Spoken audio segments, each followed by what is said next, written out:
Guilty, guilty, guilty. Former officer Derek Chauvin may be going to prison for the murder of George Floyd, but Hal Williams has more to discuss about American justice. Hi, this is Hal Williams with Hal's Hitlist. Welcome you here today along with my co-host, Charlotte Hamrick, and Hello. the brick wall that I lean against when I'm about to fall.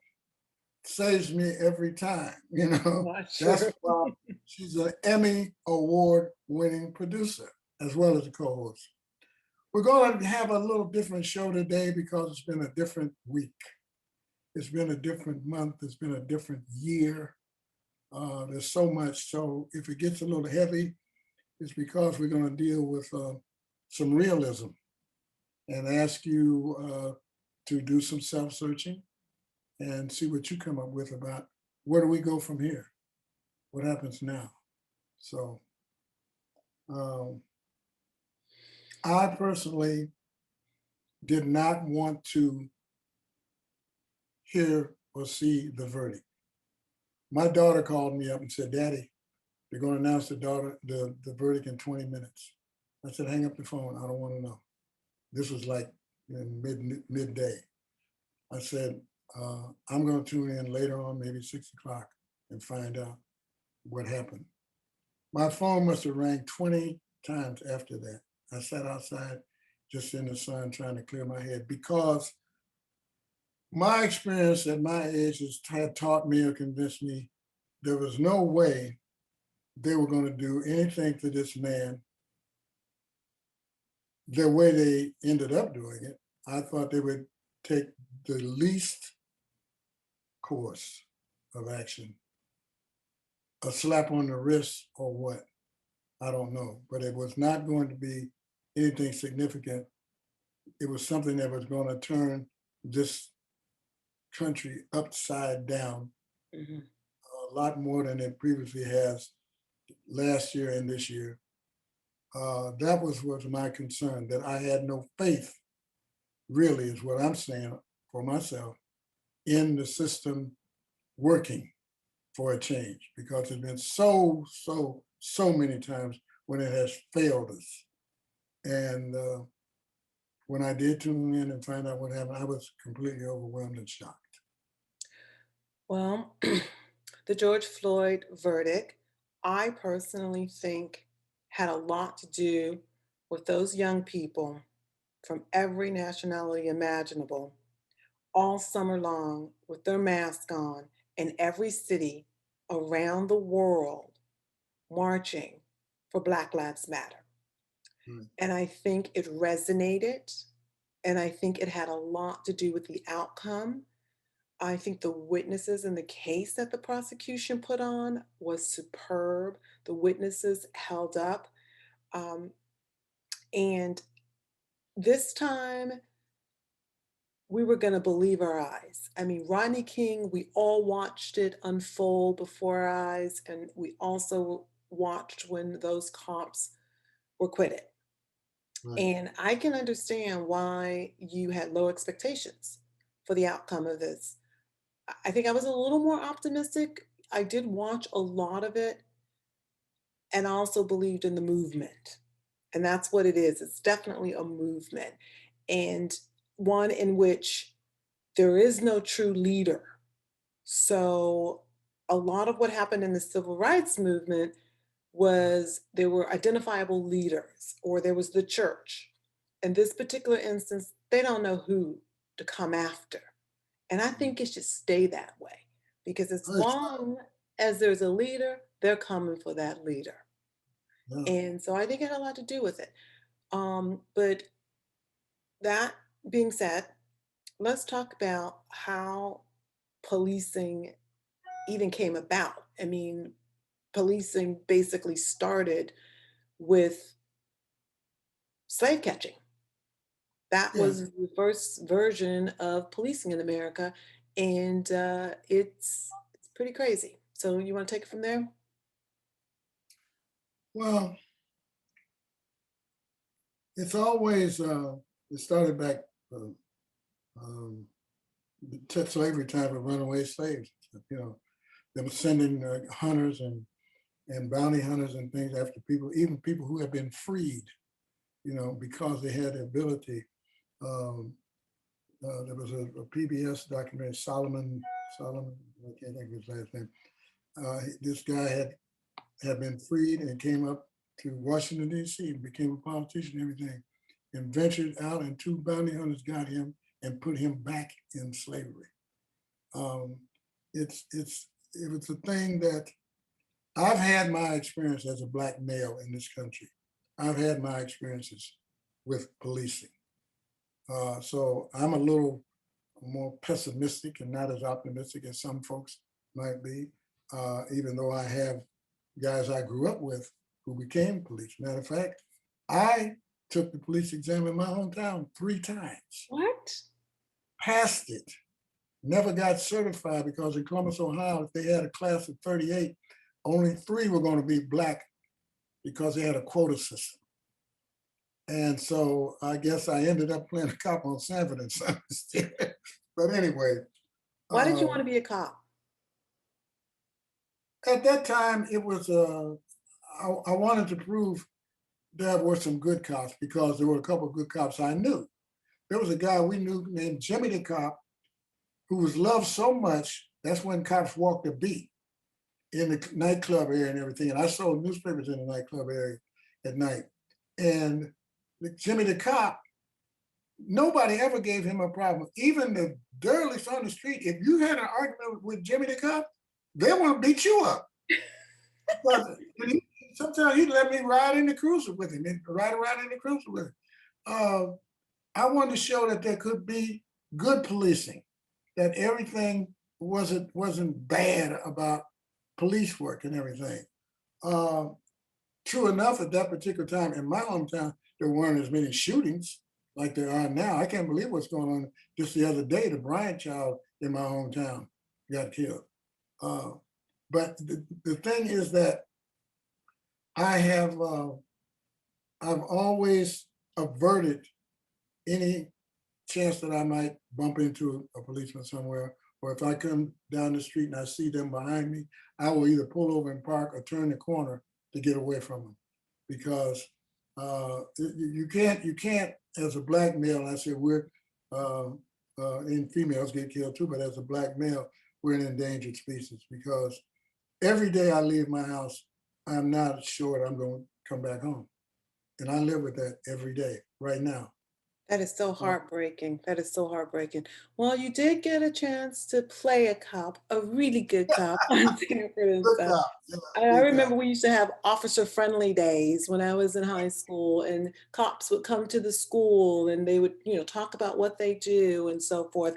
And then it just took a turn in the 80s, more so, it's always been an issue, it's always been a problem. Yeah. But thank God for technology, because just imagine if so much of this now with the body cams and the cell phones and so forth, so much of this is being captured right now. Imagine what they got away with before all of this. It must be just unbelievable. And some of these cases I think need to be retried. And I was listening to a whole conversation about policing, and I would love to know what you think about it. With all this technology out there, when you call 911, if you're having a heart attack, an ambulance comes. If you call 911 and there's a fire, a fireman comes. If you call 911 for a domestic dispute or mental illness, it should not be a gun-toting, twitchy, ex-military individual showing up. If Uber and all of these driving apps can track your driving and tell you when you're driving too fast, when you ran a red light, when you did this, they can send tickets to our cell phone. Sure. And if we don't pay them, we can't drive our cars anymore. I mean, there is no reason why police should be doing traffic stops. The only reason why they're doing traffic stops is because they're just putting out a net in a community where they're hoping that there'll be some little warrant for this, not paying child support, or a warrant for that, that they might be able to grab people into this net, or that they will resist, or they will run. And it's like they're getting an excuse. So it's just a hunting, if you ask me. It's a form of hunting people, just as it was during Jim Crow and after slavery. And it's almost like they're taking pride in shooting unarmed Black people, and the unions are just supporting them. A friend of mine told me something about candidates at the LA Police Academy graduating and wanting to be assigned to South Central because there would be an opportunity to do just exactly what you're talking about, to shoot Get your somebody. numbers up, get more callers, as they say. You know, build a rep, whatever you want to call it. Just think, what if that young lady had not been at that curb with that phone, that camera, from George Floyd? That probably would have gone on uncontested if we hadn't, the whole world hadn't seen it for 9 minutes. There's no telling. I doubt if it would have been like it is now. Well, you know, the original press release that was put out said that it was someone who died of a medical condition. That was put out by the police, a medical condition. And I also believe, you know, when they talk about defunding the police, what they're really saying is these budgets need to be looked at. And maybe police officers should have insurance like doctors, yeah, you know, and they have to, you know, pay for bad cops, or the pension that they have, they all collectively have to pay for these dirty, bad cops. And if they see that money coming out of their checks, they'll start turning these guys in, and they'll start testifying against them more, like they did in the George Floyd trial. And maybe they'll start stepping up a little more if they see money coming out of their checks. Well, also, they got all these immunity statute stuff to protect them and stuff. So they don't they can do almost anything. And they know that. And they know that. They know that. And get away with it. Right. The chances of being convicted unarmed people going away from them, Running. Yeah. And you fire your weapon 5 and 6 damn times? Excuse me. Come on. No. Or you're screaming at a kid. You're screaming at a kid, 13 years old. You're screaming, stop, show me your hands, show me your effing hands. The kid throws a gun down, raises his hand, and you shoot him. And I also feel like, you know, not every single person who served in the military should necessarily automatically be a cop either. No. A lot of these guys got too many mental PTSD problems and stuff when they come back. And they're living with that emotional thing that's going on within them. You don't know. You don't know what they've been through. I've run into so many people that have been in the Vietnam War that are still messed up now, you know, and those a couple people that I know are fairly close to me, and I know that's what's wrong with them. But in defunding, talking about defunding the police, well, I'm all in favor if there are community groups that are formed with the money that's supposed to be, that's where the money's supposed to be going, that's taken away from those budgets to come up with programs. If anybody wants to, they should develop a volunteer ride-along system. Because if they had somebody else in the cruiser besides the 2 cops, I think a lot of things would be different. A lot of things would be different. I agree. And that's important. But it all feeds into each other. It's an industry. Yes. Because a lot of people don't realize either, and our audience probably knows, but I'll bring them into this as well, is that the prosecutors, they're friends with the police.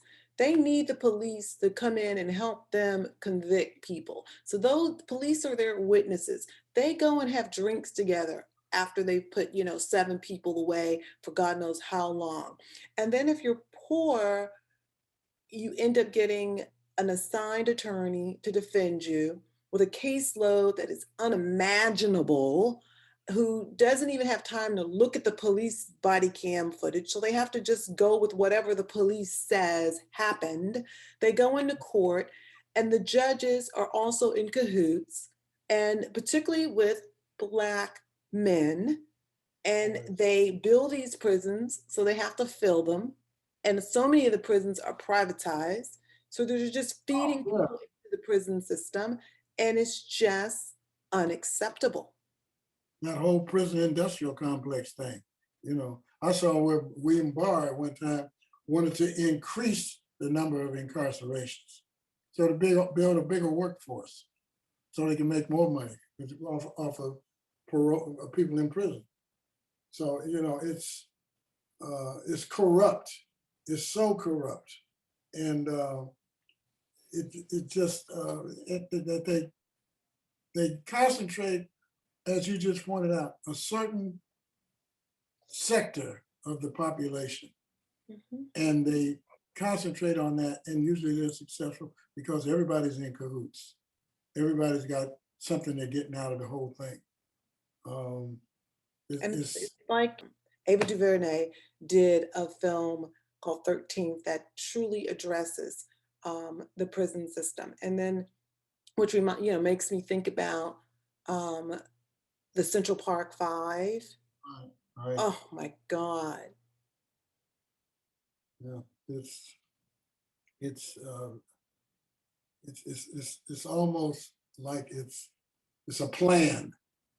It's a plan that they all go by and they all work from, and it comes along and they process in stages, you know, because the same thing keeps happening over and over and over and over, and nothing's ever done.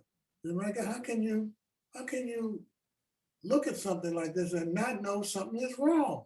Needs to be Terrible. blown up. The whole system needs to be built from the Terrible. ground. They need to start all over again. And just, and everybody was saying, oh, the words defund the police, they're too strong and they shouldn't have used that. And, all the politicians are wringing their hands because the kids wanted to use the phrase defund the police. It got the attention, didn't it? So now that they got everybody's attention with this defund the police, now let's do something about it. Let's look at these budgets. Let's see what the money is being spent for. Let's find out why they buying militarized tanks, in these cities when there's, National Guard. Why are they, these they're wearing they are wearing bulletproof vests, but they're all got their little twitchy fingers ready to shoot all the time. Yeah, yeah, I yeah. mean, go figure that. So I was going to go over a little bit, because they're saying, how do we change this? What's next? I mean, they're talking about maybe expanding the number of Supreme Court justices to maybe Yes. address some of this. That's one way. I'm hoping, that I'm hoping that President Biden and Vice President Harris, who came from the Yeah. prosecution office and who understands criminal justice, could really sit down and start making some changes and maybe try to get this George Floyd Justice and Policing Act through. Charlotte, that thing, I was watching, I didn't know that much about it, and I was watching it the last couple of days. And the fact that they have such difficulty, they got to have 10 more votes and all this other stuff. I said, that should not be. Right? I said, not, come on, 10 more, what are you talking about? That's as bad as the Sandy Hook thing with all the little kids and everything. And those legislators, the families went up to Congress and waited for the legislators to come to work, and they walked right by the people like they weren't there. And I said, and they were having a vote the next day. I said, there should have been a massive recall programs, movement everywhere, because that's the way you change this stuff. Take their jobs away from them because they're not doing the jobs to protect us. They got their own private agendas. And I think President Biden, we voted, we spoke, we got the Senate, we got the House, we got the presidency. You take the next 2 years and you push everything you can on this subject of policing through. Because if we don't do it now, it's just going to roll back. And God forbid, if the Republicans are back in office, then, Business you know, and I is don't care. I'm talking politics right now. So if somebody in the audience doesn't like what I'm saying, I'm sorry, but this is how I feel about this issue. How about you, Hal? I feel the same way because I personally feel the Republican Party is anti-people. They don't care nothing about the people, and they block everything that I know that's useful to protect us and ensure us having a better life. They block it because they only care about 1% of the population. You know, the ones with money that can help them. This, as you say, this stuff has got to change now while everybody's here and upset and gratified that we got one victory out of how many, you know, it's got to be acted on. But when I heard that, you said, well, they're trying to harm, but they need 10 votes. No, they don't, damn it. You want them to get rid of the filibuster? Hmm? You want them to get rid of the filibuster to get these things pushed through? Yeah. Okay. Yeah. Yeah. But also, I think, you know, because they're using old practice to get what they want, Charlotte. They're still doing, they get what they want by any means necessary and at any cost. tax cuts. And it's usually against us. Well, I always, you know, I always revert back to math when I'm having a discussion in a room where it's uncomfortable and nobody wants to talk about racism. They don't want to talk about reparations. They don't want to talk about all these uncomfortable things because they feel that you're taking something from them somehow or you're calling them a racist. But this is something that you said at the beginning of this program. Everybody's got to look within and understand what is happening right in front of you. And Right. and we have to make some change. And racism does exist, and understand your privilege. And I think that's what some of this is pointing out is that privilege that is afforded to someone who is white. And that's in every aspect of civilization here Yes. in Yes. America. And it has to be dealt with. But I was gonna like maybe mention a few things that are in this policing act. I'm gonna read it off because I don't want to get it wrong. Grant power to the Justice Department Civil Rights Division to issue subpoenas to police departments as part of a pattern and practice. I think that's a good idea. Provide grants to state attorneys general and create an independent process to investigate misconduct and excessive force. Establish a federal registry of police misconduct so that the public will know how many disciplinary actions they may have had. Require federal uniformed police officers to have body worn cameras on at all times. And then create an audio visual department that is their job, is to Right. preserve and to identify what's on these police cam videos, because I would imagine so much of it is overwhelming that most individuals who cannot afford a lawyer don't even get the ability to use this police cam video. So somebody's got to be watching it as opposed to relying on a court-appointed attorney to look at this material. And I think that would help in general. So what I was saying, you know, is I just say, you know, Black people are only 12% of the population. Right. You know, so step back and address your fears. You need to understand that you have power collectively to change a lot of things by putting pressure on your elected officials. Elected officials. On the state level too. On every level. On every level. Because once they think their positions are in jeopardy, then they got to have second thoughts about keeping you happy. And not right now, they don't give a damn whether you're happy or not.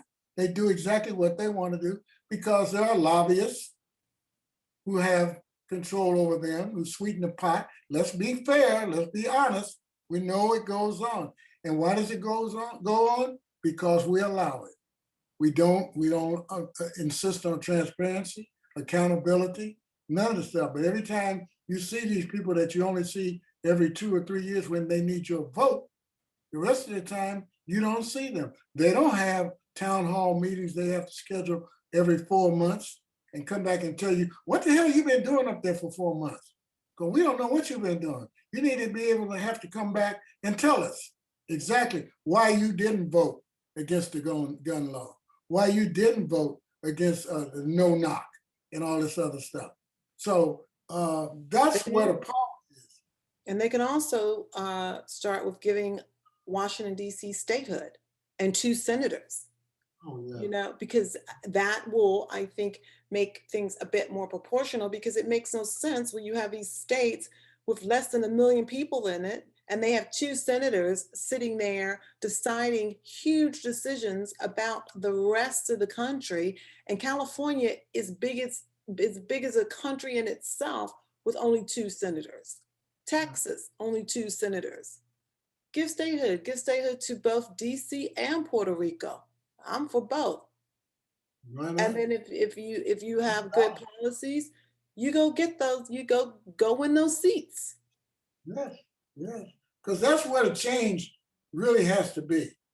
You have to change it there, because they are the so-called lawmakers, the legislators. You have to get people in there who are going to, for lack of a better term, do the right thing, which is make things correct. And the only way you can do that, I say, start massive recall movements and let them know, pose the threat that they can lose their damn positions. So, but sadly, some of them are there doing exactly what the people in their communities want them to do.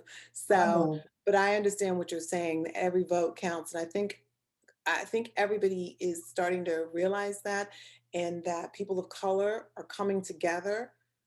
Asian, Black, Hispanic, Native American, and we're all realizing that we have to unite in order to see change. And we did that. We did this and we got some of the change, but now we just have to stay on, everybody, and fight. And I don't mean that in a violent way, but we have to continue to fight. And we also have to support the young people. Just really support them and encourage them to speak up. And some of the older people in Congress, and I'm up there myself, they need to start grooming some of these young activists to come in and fill their seats. It probably will never happen, but there needs to be term limits. There's people up there 40 years. Well, they keep getting reelected. So that's why I was saying you have to bring the young people into the process. President can't serve for 2 years, take 2 terms. Why do they get to stay up there?